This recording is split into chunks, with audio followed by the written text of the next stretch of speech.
अस्सलाम वालेकुम व्यूअर्स, मैं हूं राजा अली और आप देख रहे हैं फैक्ट फाइंडर, जहां आपको रियल एस्टेट के हवाले से अपडेट्स करते रहे हैं। आज एक दफ़ा फिर आपकी खिदमत में हाजिर हुए हैं वकास साहब के साथ, और आज हम बात करेंगे लाहौर के मेन एरियाज़ की, जिनमें गुलबर्ग जैसे एरियाज़ आते हैं, DHS जैसे प्राइम एरियाज़ आते हैं। आज उनके ऊपर बात करेंगे। वकास साहब, सबसे पहले तो मुझे ये बताएं कि क्या गुलबर्ग लाहौर का कोई कंपैरिजन है लाहौर में? कोई भी नहीं है, डाउनटाउन है वो लाहौर का। कैसे अब तो लाहौर बहुत फैल गया है। देखिए डाउनटाउन तो वो होता है ना, सेंटर पॉइंट होता है, हब होता है जहाँ पे लोग आते हैं कमर्शियल एक्टिविटीज़ के लिए, ऑफिस के लिए अपने, ठीक है। तो आप मुझे बताएं कि गुलबर्ग का कंपैरिजन बनता ही नहीं है किसी के साथ। आपने देखा होगा central business district CBD government of Punjab का वो कहाँ लाई कर रहा है? गुलबर्ग, कलमा चौक। यस, बात क्या है? बात ये है कि जनाब वो सेंटर पॉइंट है लाहौर का। सेंटर पॉइंट किसी भी शहर का जाएंगे ना, वो पीक ही करता है, ठीक है। गुलबर्ग के डायनामिक्स आपके सामने है। आप अगर मेन बॉलीवुड को देखें, गुलबर्ग मेन बॉलीवुड को, इसमें कितने ऐसे हाई राइज आपको प्रोजेक्ट्स मिलेंगे, ठीक है। और क्या उनकी हाइप है, बहुत ज़्यादा। MM आलम रोड, हाँ, नो कंपैरिजन। आपको पता है। हाँ, ये है कि मैं एक बात को, एक चीज़ को ज़रा थोड़ा सा मैं एक्सप्लेन कर दूँ, सॉरी। वो ये करूँगा कि जनाब MM आलम रोड एक पीक देखी उसने, अभी भी पीक पे ही है यार, डेफिनेटली पीक के ऊपर है। लेकिन क्या है कि हम ये देखते हैं कि जनाब जब एक लिमिटेशन ख़त्म हो जाती है ना, अब एक मेरे पास फॉर एग्जांपल पैसा पड़ा हुआ है, मैं एग्जांपल दे रहा हूँ, मेरे पास ऑप्शंस लाहौर के चारों तरफ भी होंगे, अंदर भी होंगे। अब मैं ये देखूंगा जनाब कि मेरे पास जहाँ मैं इन्वेस्टमेंट करने जा रहा हूँ वहाँ क्या कुशन मौजूद है, क्या वहाँ पे फ्यूचर रोड नेटवर्क इंट्रोड्यूस कर रही है गवर्नमेंट, नहीं कर रही। लेकिन देखिए गुलबर्ग की जो गेम है ना, वहाँ माड़े बंदे का काम ही नहीं है। वहाँ पर बहुत बड़े इन्वेस्टर की गेम है, चाहे आपने घर बनाना है, चाहे आपने वहाँ पे अपार्टमेंट लेना है।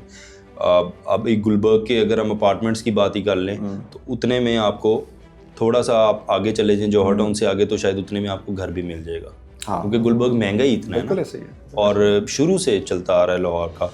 अब उसकी टक्कर पे, जिस तरह हम लास्ट टाइम भी डिस्कस कर रहे थे कि पाइन एवेन्यू उसकी टक्कर पे बनाया जा रहा है, और लाहौर का नया एयरपोर्ट भी बनाया जा रहा है। सुनने में आ रहा है कि जी रूडा वाली साइड के ऊपर लाहौर का नया एयरपोर्ट भी बनने जा रहा है, और माइट भी फ्यूचर में लाहौर को 2 अजला में डिवाइड कर दिया जाए। जिस तरह कराची में 3 से 4 DC बैठते हैं, इसी तरह ही लाहौर को भी 2 अजला में बना दिया जाएगा।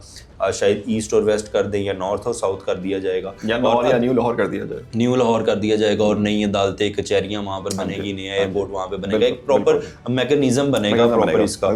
तो उसके बाद से मेरे ख्याल से ये जो रूडा वाला एरिया जो इतना हाइप पकड़ता जा रहा है, ये नए लाहौर के अंदर आ जाएगा। और फिर उसके बाद इसकी भी हाइप बन जाएगी। अच्छा, मुझे एक बात बताएं, जिस तरह लाहौर एयरपोर्ट है अभी कैंट और DHA के साथ, जहाँ पर एयरपोर्ट जाता है वहाँ DHA आ जाता है, तो नया एयरपोर्ट बन गया तो वहाँ पे DHA 13 आएगा? नहीं 13 कौन आएगा वहाँ पे? देखिए, ये तो अभी डिक्लेयर नहीं किया हुआ किसी भी पोजीशन के ऊपर DHA ने। लेकिन सुनने में आ रही है ना खबरें। देखें जहाँ पे एयरपोर्ट बनेगा, डेफिनेट सी बात है वहाँ पे गवर्नमेंट ने ज़मीन बाई की होगी, क्योंकि प्लान या प्रपोजल ऐसे नहीं आता। हाँ, बड़ा टाइम लगता है, इसके ऊपर टाइम लगता है, ठीक है।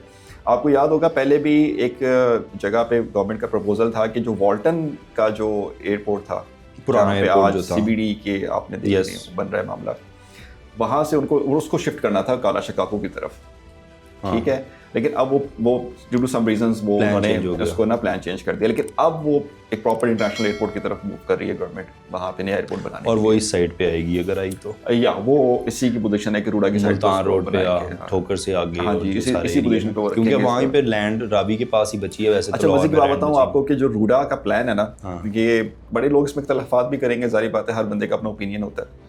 जो प्लान रूडा का है ना, वो बहुत ज़्यादा एडवांस है यार, बहुत एडवांस है। क्या हम उस लेवल का इंफ्रास्ट्रक्चर खड़ा करने के काबिल हैं? देखें, हमारी इतनी हाई लेवल मशीनरी है, या चाइना से कोई कहेंगे कि आगे यार ये हमें डेवलप कर। मैं आपको एग्जांपल देता हूँ, आज से तकरीबन कोई ऑलमोस्ट 8-9 साल पहले की बात है, या 10 साल पहले की बात कर लें आप, कि वो गवर्नमेंट ने प्लान लॉन्च किया था कि हम जी एक मेट्रो ऑरेंज लाइन ट्रेन बनाएंगे। उस जमाने में लोगों ने कहा यार ये कैसे बनेगी, ये तो यार। लेकिन मेरी बात सुने, वो एक प्रोजेक्ट था रूडा का। जो प्रोजेक्ट है ना, वो है पूरे रावी को चैनलाइज करके पानी के पूरे रूट्स बनाना, साइड पे हाई राइजिंग और एयरपोर्ट्स और बाउंड्री के ऊपर societies, it's a huge mega project. आप एक नया शहर बनाने जा रहे बिल्कुल ऐसे हैं, ही है। जैसा लाहौर है। आप कह रहे हैं कि हम इस तरह का लाहौर बनाएंगे, बल्कि इससे मैसिव डेवलपमेंट वहां पर होगी ऐसे- और इससे ऐसे- बड़े लेवल का लाहौर ऐसे- बनेगा। खैर देखते नहीं, हैं कर रूडा लेंगे, उसमें कामयाबी रूडा होगी। करेगी, उसकी आपको रीजन बताता हूँ। देखें, कोशिश तो है, कोशिश पीछे कर से अगर आप जाके देखें ना तो वो चैनलाइजेशन हो रही है। अगर आप काम तो देखें, शुरू हो गया, काम हो भी रहा। जो ये फ्लड development आने है। के बाद रूडा तेज हो गया। देखिए रूडा इसलिए भी तेज हुआ कि ये सारी बातें एक अनफॉर्सीन इवेंट हमारे साथ हुआ फ्लड का, ठीक है, नहीं था ऑफिशियल अभी डेड कर चुके थे। चलें जी, रूडा के लेकिन बारे में ना it's a हम बहुत different डिस्कस thing, कर हाँ। चुके हैं। मुझे एक क्विक एनालिसिस आपसे चाहिए। बताएं। लाहौर के डीएचए पे, डीएचए यूं जा रहा है, यूं आ रहा है, यूं जा रहा है, नीचे आ रहा है, ऊपर जा रहा है, क्या देखिए क्या ये चक्कर है? परसेप्शन होती है हर किसी की। मेरा प्लॉट है, मैंने सेल किया, मुझे कम वैल्यू लगी तो मैं कहूँगा गिर गया। अच्छा देखें, लाहौर का डीएचए फेज 1 सक्सेसफुली हिट, 2 3 4 5 6 तक hit, 7 down, 8 down, 9 down, 10 down. सुने मेरी बात, 11 थोड़ा सा ठीक गया डीएचए रैबर, ईएमई सोसाइटी ठीक चली गई ऊपर क्योंकि डेवलप थी ऑलरेडी। अब 13 का रौला डला हुआ है और 9 टाउन और प्रिज्म जो फेज 9 है वो भी उस तरह से डीएचए जिस तरह से ऊपर जाता है ना, उस तरह से ऊपर जा नहीं पा रहा। क्या वजह है? देखिए ओवरऑल डायनामिक्स भी होते हैं। मैं डीएचए की बात नहीं, डीएचए माशाल्लाह एक प्रीमियम प्रोजेक्ट है यहाँ पे पाकिस्तान में, लाहौर में भी आप नहीं लेकिन मैं इसलिए ये बात कर रहा हूँ ओवरऑल कि अगर डीएचए डेवलप नहीं ना कर पा रहा या डीएचए अगर डिले हो रहा है तो फिर बाकियों डेवलपमेंट की का तो देखें, डेवलपमेंट तो मैं ये नहीं कहूँगा कि डेवलपमेंट नहीं कर पा रहा, डेवलपमेंट डीएचए की है। आपने देखा फेज 8 फेज 7 फेज 9 तक डेवलपमेंट मौजूद है। फेज लेकिन बिक नहीं रहा ना भाई, बिक नहीं रहा, उसके रेट्स उस तरह ऊपर नहीं जा रहे हैं जिस तरह जाने चाहिए। है ना, आपकी लोकल मार्केट के अंदर देखें, एक्चुअली क्वेश्चन क्या आता है, सिंपल सी एक मैं फार्मूला वही कह रहा हूँ कि अगर डीएचए इफेक्ट हुआ है तो फिर बाकी सोसाइटियों का तो हाल ही कोई नहीं रहेगा। लेकिन डीएचए ना प्रीमियम लेवल पे आता है। हाँ, प्रीमियम लेवल पे हमारे पास कितने लोग रह गए हैं। बात ये है ना कि आप देखें कि पॉवर्टी लाइन आपकी बढ़ती जा रही है क्योंकि गुर्बत बढ़ती जा रही है आपके मुल्क में, देख ही रहे हैं आप। जब आपकी प्रीमियम लाइन ही खराब हो जाएगी तो फिर आपका बैर तो कम रहेगा ना। तो डीएचए एक प्रीमियम सोसाइटी है हमारे मुल्क के अंदर, हमारे इस लेकिन अब शरफ सूद जो नीचे आ रहा है ना, जो बैंक्स शरह सूद नीचे लेके आ रहे हैं, उसमें फ़ायदा ये होगा कि लोग अब बैंकों से पैसा निकालना शुरू कर देंगे क्योंकि प्रॉफिट कम हो जाएगा लोगों को, तो अब लोग रियल एस्टेट की तरफ नहीं, लेकिन आएंगे। रियल और सुनने में आ रहा है कि टैक्सेस की मद में भी थोड़ा सा रियल एस्टेट के चक्कर में नीचे लाया जाए। हाँ जी, हम बिल्कुल इस चैनल की तवज्जुह से एक बात जरूर करेंगे कि टैक्सेस को कम किया जाए। पॉइंट ये है, बात ये है कि देखें आप टैक्स नेट में आने के लिए ना लोगों को एक प्रिविलेज देते हैं ना कि जनाब आप टैक्स नेट में आए तो सही। बिल्कुल देते, ठीक है, ऐसे ही है ना, ताकि लोग इजीली आए ना। अब लोगों को डरा के लाएंगे तो लोग नहीं आएंगे, या लोग डर के आएंगे तो फिर वो जारी बात है आपसे हैप्पी नहीं होंगे और वो उस सेक्टर के अंदर आपकी वो जो इनकम्स है ना गवर्नमेंट कमाना चाहती है वो नहीं कमा सकेगी। ठीक है, उसके टारगेट पूरे नहीं हो सकेंगे। बात यह है कि आप रियल एस्टेट को कंपैरिजन देते हैं गोल्ड के साथ। यार आप छोड़े रियल एस्टेट को, छोड़े मुझे डीएचए का बताएं। सिर्फ आप यही कह रहा हूं ना, आपने सिर्फ डीएचए मैं यही बात कर रहा हूं ना आपको। देखें वो भी रियल एस्टेट ही है ना, वो रियल एस्टेट हटके तो नहीं है। बात यह है कि एक बंदे ने प्लॉट लेना है, घर बनाना है, उसने घर बनाना है अपना, ठीक है, उसके पास एक बजट है। मैं कहता हूँ उसका बजट 10 करोड़ रुपए का, घर समेत, प्लॉट के समेत, ठीक है। वो कहता है जनाब मैं डीएचए भी देखूंगा, मैं बहरिया भी देखूंगा, मैं लेक सिटी भी देखूंगा, मैं इत्तेहाद फेज 1 भी देखूंगा, या मैं और प्रीमियम जगह पे जाके देख लूंगा। अब मुझे एक बात बताएं, उसके पास ऑप्शंस खुले आ गए, जरा पॉइंट नोट कीजिएगा, उसके पास ऑप्शंस खुल गए, बढ़ गए ऑप्शंस। जिसके पास पैसा होता है उसके पास ऑप्शन खुले आ गए ना। अब वो देखेगा अच्छा यार मैं अगर डीएचए फेज 6 में, फेज 7 में या फेज 8 के अंदर मुझे प्लॉट थोड़ा महंगा पड़ रहा है, या मैं इस तरह करता हूँ जनाब मुझे घर महंगा पड़ जाएगा, मेरा बजट 12 करोड़ पे चला जाएगा, तो उसके पास ऑप्शन होगा कि चलो यार 10 के अंदर मैं बहरिया या लेक सिटी में चला जाता हूँ। नोट करें इस बात को, ठीक है।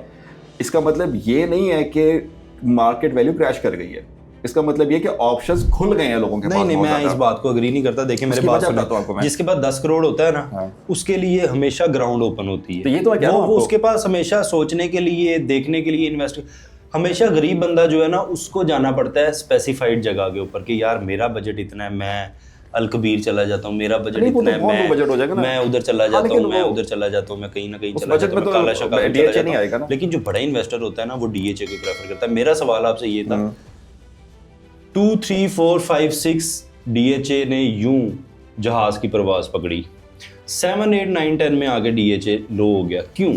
नहीं 8 में लो नहीं हुआ ना, हुआ नहीं, 8 में किधर हुआ? आपका जो डीएचए 8 जो है ना, आपका डीएचए फेज 8 था, उसके आज आप देखें एक्सपार्क व्यू कब से लॉन्च हुआ है? बहुत अरसे से। अब जाके वहां पर डेवलपमेंट शुरू हुई है। अभी भी आप फेज 8 में चलेंगे, जितने डेवलपर्स हैं उन ऑफिसेज आपको ज़्यादा वहाँ पर मिलेंगे। नहीं, डेवलपमेंट तो उसकी हो चुकी है, कब पुरानी हो चुकी है। रेट्स का मैं बात करेंगे, रेट्स उसकी जो है ना वो रेट डेवलपमेंट तो फेज 8 की बहुत अच्छी रही है, ठीक है। आपका बिल्कुल आप देखेंगे एयरपोर्ट के साथ जो फेज 8 का इतना बड़ा वेट नजर आता है, फेज 7 है, उधर पैरागन सिटी फेज 7 है, ठीक है। अच्छा, रही बात आपकी फेज 9 की, प्रिज्म की, ठीक है। वो एक्चुअली प्रोजेक्ट ऐसा था कि जहाँ पे अभी, क्योंकि वो बहुत बड़ा प्रोजेक्ट है, आपने देखा होगा वहाँ पे आशियाना हाउसिंग स्कीम भी थी, उसके साथ वो लगता है, आपको याद होगा फेज 9 प्रिज्म में आपको गेट भी नजर आएगा, आप रिंग रोड से चलते हैं तो जाते हैं। बात ये कि जनाब DHA की वैल्यू उधर ही खड़ी है जहां पहले खड़ी थी। व्यूअर्स, ये था हमारा आज का वीलॉग। आई होप आपको पसंद आई होगी हमारी डिस्कशन। मजीद अपडेट्स के लिए हमारे चैनल को सब्सक्राइब कीजिएगा और हमें कमेंट बॉक्स में अपना सजेशन देते रहिएगा, क्वेश्चन रेज करते रहिएगा ताकि हम आपके साथ कनेक्ट रह सकें। साइनिंग ऑफ, राजा अली, अल्लाह हाफिज़।